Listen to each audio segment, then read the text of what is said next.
City of Marietta has a new first responder in their ranks in the fire department.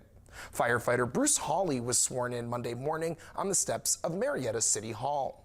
Marietta Mayor Josh Schlicker, Fire Chief C.W. Durham, and much of the department were there to celebrate.